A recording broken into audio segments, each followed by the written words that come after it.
Il y a des destins qu'on ne voit pas venir. Il faut que nous, chefs d'État africains, nous arrêtons de nous comporter donc en marionnettes qui dansent à chaque fois que les impérialistes tirent sur les ficelles. Des vies tranquilles qui un jour croisent le feu de l'histoire. Nos dévanciers nous ont bien appris une chose. L'esclave qui n'est pas capable d'assumer sa révolte ne mérite pas que l'on s'apitoie sur son sort. Il ne rêvait ni de pouvoir ni de gloire. Né dans un petit village à l'ouest du Burkina Faso, rien, absolument rien, ne le prédestinait à devenir un jour une figure historique. Et pourtant, moins d'une décennie plus tard, ce même jeune homme allait renverser un président, défier des puissances étrangères et prendre la tête d'un pays en guerre. À 34 ans seulement, il devient le plus jeune chef d'État au monde. Mais ce qui frappe au-delà de son uniforme et de son âge, ce sont ses prises de parole. Sans papier, sans prompteur, chaque intervention semble jaillir du cœur et toucher l'âme. Sa parole inspire, mobilise et réveille. Dans cette voix, dans cette présence, beaucoup entendent l'écho d'un autre temps, celui d'un certain Thomas Sankara. Cela va nous coûter la vie peut-être, mais nous sommes là pour prendre les risques, nous sommes là pour oser, et vous êtes là pour continuer la lutte coûte que coûte. Mais qui est-il vraiment? Comment ce jeune étudiant en géologie est-il devenu en quelques années seulement le symbole de l'espoir et du renouveau? Merci. Et notre président Capitaine Traoré, ce qu'il a fait pour nous. Nous revenons pour organiser et démontrer aux yeux et à la face du monde que nous soutenons les actions du président Ibrahim Traoré. Mes chers amis, bienvenue dans l'histoire du leader à la tête du pays des hommes intègres, le capitaine Ibrahim Traoré. Tout commence un 14 mars 1988 dans la ville de Kéra, nichée dans la région de la boucle du Mouhoun, un peu à l'ouest du Burkina Faso. C'est là que voit le jour Ibrahim Traoré au sein d'une famille modeste. Son père, infirmier, exerce un métier qui rappelle étrangement celui du père d'un certain Thomas Sankara, lui aussi infirmier militaire. Simple coïncidence, me diriez-vous? Attendez la suite. Le jeune Ibrahim grandit entre les sentiers rouges de son village natal et les bancs de l'école primaire publique, puis du collège d'enseignement général de sa localité. Très tôt, il se distingue par une discipline rigoureuse et une soif du savoir insatiable. Cette quête de connaissances le mène à Bobo Dioulasso, au lycée mixte d'Akarville, où il décroche avec brio son baccalauréat série D. Pour Ibrahim, ce diplôme est bien plus qu'un papier. C'est un tremplin. Direction Ouagadougou, la capitale, pour poursuivre ses études exigeantes en chimie, biologie, biochimie et géologie, à l'université Joseph Kizerbo. Là encore, il marque son empreinte, car en 2010, il termine major de sa promotion et obtient une maîtrise en géologie. À ce moment-là, tout le destine à une carrière scientifique. Il est brillant, discipliné, bosseur, un profil idéal pour un laboratoire, une entreprise minière ou un organisme d'État. Mais voilà, une décision va totalement bouleverser le cours de sa destinée. Malgré son diplôme universitaire en poche, Ibrahim prend un virage totalement inattendu et choisit une autre voie, celle de l'armée. Une décision motivée peut-être par le manque d'opportunités concrètes pour les jeunes diplômés issus de milieux modestes. Car en Afrique, les diplômes seuls ne suffisent pas toujours. Il faut aussi des connexions, des moyens, un réseau. Lui n'avait que son mérite et un sens profond du devoir. C'est ainsi qu'il réussit le concours d'entrée à la prestigieuse académie militaire Georges Namoa-Nodopo. Véritable creuset d'élite qui a vu défiler plus de 1000 officiers burkinabés africains depuis sa création. Et là encore, Ibrahim se distingue. 2 ans plus tard, en 2012, il sort vice-major de la 12e promotion des élèves officiers d'active. Une promotion symboliquement baptisée citoyenneté. Un ancien camarade se souvient d'ailleurs de lui comme d'un homme discipliné et valeureux. 2 mots qui allaient bientôt prendre tout leur sens. L'année précédente, le pays a été secoué par une série de mutineries dans plusieurs casernes. À l'origine, le non-paiement des primes, des sanctions jugées injustes et des conditions de vie jugées déplorables pour les soldats. Très vite, la contestation dégénère. Pour tenter de reprendre le contrôle, président Blaise Compaoré engage un vaste nettoyage dans les rangs. Radiation, emprisonnement, réorganisation de la hiérarchie militaire. C'est dans ce climat explosif que le jeune Ibrahim Traoré, fraîchement sorti de l'académie militaire, est promu sous-lieutenant. Affecté au régiment d'artillerie de Kaya, dans la région centre-nord, il entre dans une unité au rôle crucial. Appuyer les combats à distance, protéger les troupes au sol, être l'œil et le bras long des opérations militaires. L'artillerie, c'est la science du feu, la précision dans le chaos, et Traoré y excelle. 2 ans plus tard, en 2014, il est choisi pour diriger l'une des compagnies du groupement des forces antiterroristes, le GFAT, basé à Djibo aux portes du Sahel. Ibrahim fait ses preuves, ses hommes voient en lui un chef, un vrai. Puis cap sur le Maroc pour un stage d'application en artillerie. D'ailleurs, c'est dans ce même pays que Thomas Sankara poursuivit sa formation d'officier. Les coïncidences se poursuivent. À son retour, il revient plus aguerri et se voit promu lieutenant. Un grade qui, loin d'être symbolique, allait bientôt le plonger au cœur des zones les plus instables du Sahel. 3 ans après le coup d'État en 2012 et l'occupation du nord du pays par les groupes armés islamistes, la situation reste fragile. Malgré l'intervention militaire française en 2013, opération Serval, supposée intervention militaire, les groupes djihadistes se réorganisent dans des vastes étendues désertiques, menant des attaques ciblées contre les forces locales, les populations malheureusement innocentes et les bases de la MINUSMA, la mission des Nations Unies pour la stabilisation du Mali. C'est dans ce contexte implacable que le jeune lieutenant Ibrahim Traoré rejoint en 2015 le bataillon Bandenia, une unité burkinabé déployée sous le mandat de la MINUSMA. Là, il découvre l'horreur des attaques terroristes et perd plusieurs frères d'armes dans des affrontements violents. Quelques mois plus tard, après cette expérience éprouvante, Ibrahim rentre au repos à Bobo Dielousso, la ville où il fait son lycée. Mais à ce moment, un autre défi s'annonce pour le pays. Burkina Faso, alors dirigé par un gouvernement de transition, après la chute de Blaise Compaoré en octobre 2014, vit une période de fragilité politique. Le général Gilbert Diandéré, ancien bras droit de Compaoré, tente un coup d'État contre la transition démocratique. Il est à 2 doigts de réussir son putsch. Mais le peuple se lève et un groupe d'officiers, parmi lesquels Ibrahim Traoré, se dresse contre l'oppression. En quelques heures, ces officiers loyalistes organisent une contre-offensive décisive. Ils ont sait que le palais présidentiel force la reddition des putschistes et rétablissent Michel Kafando à la tête du pays. À ce moment-là, Ibrahim démontre son courage et sa détermination. Mais ses plus grands exploits, ses faits de guerre les plus retentissants, restent encore à venir.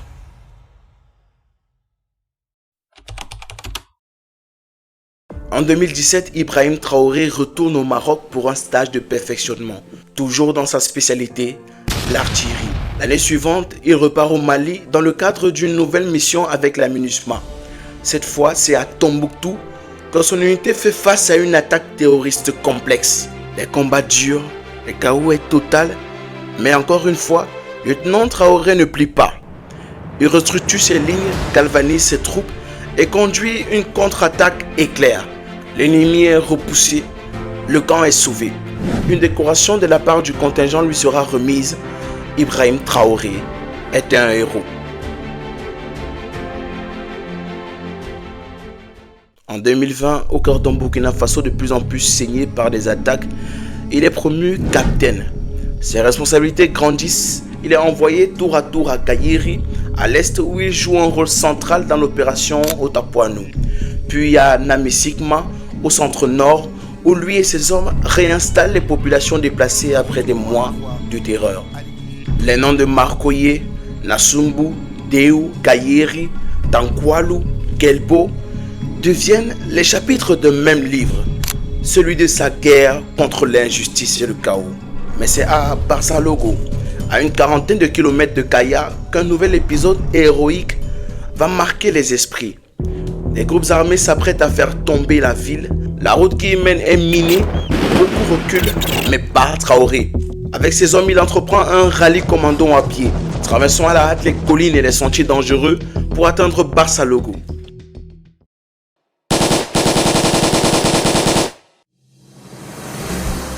L'opération est une réussite, la ville est libérée, les terroristes mis en déroute. Un supérieur dira plus tard à l'AFP. Ce genre de décision, c'est ce qui fait qu'il est respecté par ses hommes et qu'on a commencé à parler de lui partout. Ces années passées au front à voir ses camarades tomber, les civils fuir, les villages se vider ont forgé en lui une certitude. Le pays ne peut pas continuer ainsi. Il faut que les lignes bougent, il faut que les choses changent. Et si personne ne le fait, alors lui, le capitaine Ibrahim Traoré le fera.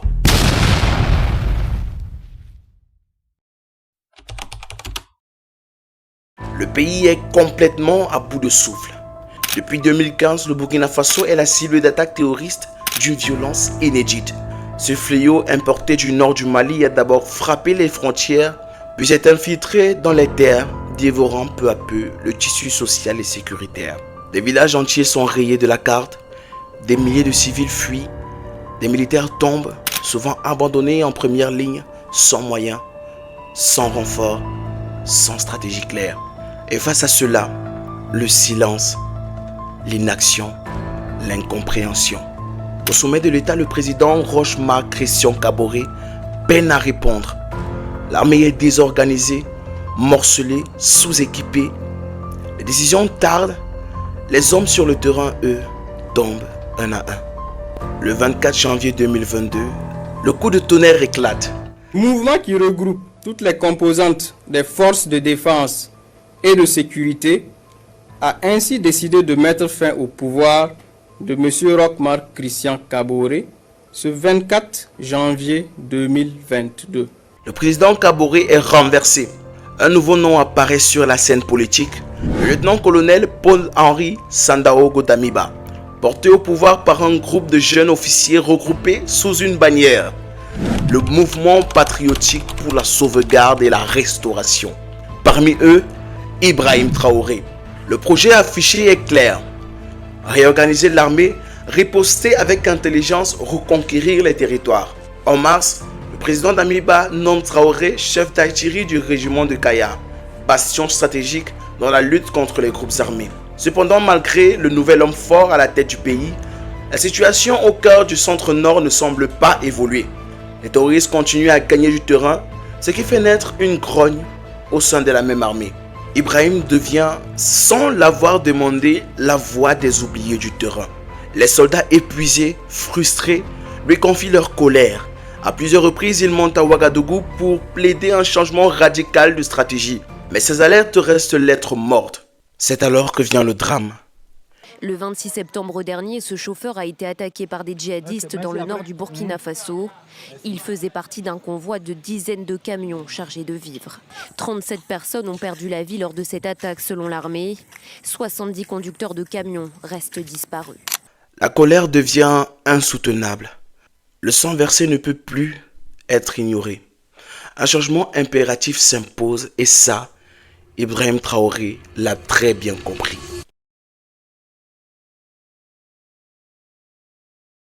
Il est 4 h du matin lorsque les détonations secouent Ouaga 2000. La cible, la Villa 25, résidence du président Paul-Henri Damiba. En urgence, il est exfiltré par sa garde rapprochée. Autour, c'est le chaos organisé. Les rues sont bloquées, les blindés se positionnent, le signal de la télévision nationale est coupé, les institutions se figent. Quelque chose se trame. Les militaires en ont assez. Assez des discours, assez des échecs. Ils réclament un homme de terrain, un chef capable de comprendre leur réalité, un leader prêt à affronter les terroristes sans détour et sans peur. Alors qu'on s'attend à un apaisement des tensions, des véhicules blindés venus de Kaya, fief du capitaine Ibrahim Traoré, apparaissent dans les rues de la capitale. Ce n'est plus une simple mutinerie, c'est un basculement. La tension monte d'un cran dans l'après-midi, des rafales de tir éclatent à nouveau. Un soldat est aperçu au sol, blessé. La rumeur enfle. Les hommes réclament ouvertement la démission de Damiba. Mais va-t-il céder? Y aura-t-il affrontement? Le pays entier retient son souffle. Puis, à la tombée de la nuit, l'écran noir des téléviseurs s'allume. Nous tenons à informer la population que la situation est sous contrôle et que les choses sont en train de rentrer progressivement dans l'ordre. Le capitaine Traoré Ibrahim est nommé président du MPSR pour compter de ce jour. Un nouveau visage apparaît, calme, déterminé, froid comme l'acier. Ce soir, un nouveau chapitre s'ouvre pour le Burkina Faso. Un chapitre plein d'incertitudes, mais peut-être aussi plein d'espoir. Ibrahim Traoré le sait. Prendre le pouvoir n'était pas une victoire. C'était le début d'un véritable combat. Car face à lui se dresse un défi titanesque. Reconquérir chaque village abandonné aux terroristes, rétablir la paix, redonner espoir à une nation meurtrie.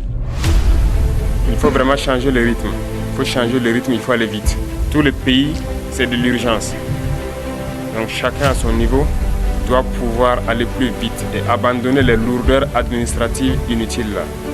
Je ne pourrais même pas citer tel point où il faut être rapide. C'est tous les points. Au Burkina, tout est urgent. De la sécurité à la défense, à la santé, l'action sociale, à l'infrastructure, tout est urgent. 3 ans après sa prise de pouvoir en 2025, le bilan est remarquable. Plusieurs localités stratégiques ont été libérées, des corridors d'approvisionnement ont été réouverts. Avec la prise de pouvoir de son Excellence Ibrahim Traoré, tous les villages du Mangoldara qui étaient sur blocus, qui étaient martyrisés, aujourd'hui, ils ont regagné la terre de leurs ancêtres. Les forces armées burkinabées mieux structurées ont gagné en efficacité. Le moral des troupes, longtemps brisé, a été restauré. Les communautés de veille citoyens ont vu le jour dans plusieurs provinces, créant un lien fort entre l'armée et la population. Sur le plan diplomatique, Traoré a fait le choix de la rupture. S'éloigner des anciens colons et se tourner vers de nouveaux alliés, au nom d'une souveraineté totalement assumée. Mais au-delà des chiffres et des rapports, il a conquis quelque chose de plus précieux encore. Le cœur du peuple. Pas seulement le peuple burkinabé, mais aussi le peuple africain et sa diaspora. Car dans la trajectoire d'Ibrahim Traoré, c'est l'ombre lumineuse de Thomas Sankara que beaucoup reconnaissent. Même jeunesse rebelle, même passion pour la justice, même refus de l'ingérence étrangère, même rêve d'un développement pour nous et par nous. Tous deux sont arrivés au pouvoir à 34 ans. Tous deux ont surgi durant soldats devenus porte-voix du peuple. Tous deux ont parlé avec des mots qui traversent les frontières et traversent les cœurs. Mais cette fois, le peuple burkinabé espère briser le cycle, rompre la malédiction, que l'histoire ne se répète pas, que l'idéal ne se termine pas encore une fois sous les balles. Depuis 2022, plusieurs tentatives de coup d'État ont été étouffées dans l'œuf, dont une très récente. Des infiltrations, des trahisons, des menaces intérieures et extérieures. Mais Ibrahim Traoré tient. Et s'il tient, ce n'est pas seulement par sa force, c'est parce qu'un peuple éveillé se tient derrière lui. Un peuple qui a saigné, qui a pleuré, mais qui n'est plus dupe. Un peuple qui ne laissera plus qu'on lui vole son avenir. Il n'est plus seul. Le Burkina Faso n'est plus un îlot résistant dans un océan hostile. Il avance aux côtés du Mali et du Niger dans le cadre de l'Alliance des États du Sahel. 3 nations brûlées par la même douleur et unies par la même volonté de souveraineté. Aujourd'hui, Ibrahim Traoré n'est plus seulement un président. Il est un symbole, un frère, un fils, un espoir incarné. C'était l'histoire d'Ibrahim Traoré, l'homme fort du pays des hommes intègres. La patrie ou la mort, nous vaincrons. Si nos aïeux se sont battus pour nous léguer des terres qu'on appelle aujourd'hui Burkina Faso, cela veut dire que nous devons nous battre aussi pour léguer quelque chose à nos enfants. Par ce fait de pauvreté, ils sont obligés de traverser l'océan pour essayer de rallier l'Europe. Prochainement, ils n'iront pas traverser parce qu'ils viendront devant nos palais pour chercher leur pitance quotidienne. L'autosuffisance alimentaire, c'est un combat. C'est un combat parce que lorsque nous parlons de dignité, nous parlons d'honneur. Si vous n'êtes pas autosuffisant, vous n'avez aucune dignité. Nous devons donc rendre hommage à nos peuples qui se battent. Gloire à nos peuples, dignité à nos peuples, victoire à nos peuples. La patrie ou la mort, nous vaincrons. Alors si tu as aimé cette vidéo, je t'invite à regarder celle d'un autre combattant, Zach Mouikassa. Lui aussi vient de très loin. Lui aussi a vu la guerre, la misère, mais au lieu de plier, il s'est relevé pour porter haut les couleurs de l'Afrique sur les rings du monde entier. N'oublie pas de t'abonner, d'activer la cloche de notification car sur cette chaîne, tu connaîtras les histoires des héros africains des temps modernes qui à jamais changeront le cours de ta vie.